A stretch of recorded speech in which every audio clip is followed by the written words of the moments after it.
নমস্কার বন্ধুরা, জানা কিচেনে স্বাগতম। আজকে একটা নতুন রেসিপি নিয়ে চলে এলাম, পাটিসাপটা। এই শীতে পাটিসাপটা খেতে দারুণ লাগে, তাই আজ ভাবলাম পাটিসাপটা বানাবো। চাল বাটাবাটি ঝামেলা ছাড়াই 1 কাপ সুজি আর 1 কাপ ময়দা দিয়ে কতগুলো পাটিসাপটা বানাই সেটা দেখুন। এই যে নিয়ে নিলাম 1 কাপ সুজি, একটু মিক্সিতে গুঁড়ো করে নেবো। সুজিটাকে মিক্সিতে ব্লেন্ড করে নিলাম। এবার সুজিটা ঢেলে নিলাম,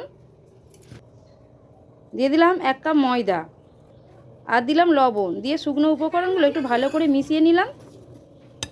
নিয়ে জল দিয়ে একটা ব্যাটার বানিয়ে নিলাম। দেখুন এইরকম থিকনেসের হবে ঠিক ব্যাটারটা, খুব মোটাও হবে না খুব পাতলা হবে না। Batter ready.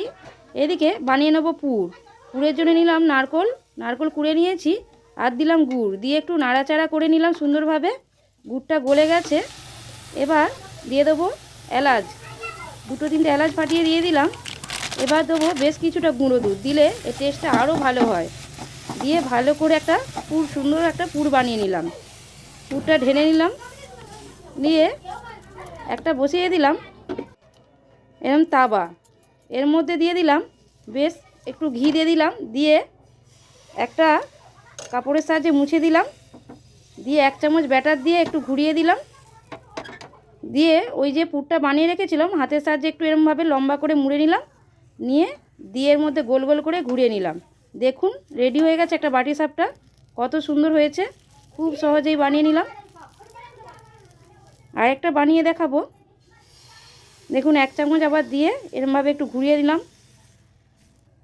দিয়ে এই যে লম্বা করে পুরটা দিয়ে গোল গোল করে ঘুরিয়ে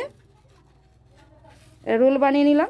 এবার একটু দিয়ে দিলাম গাওয়া ঘি, ঘিয়ে একটু ভাজলে এর টেস্টটা আরও ভালো লাগে।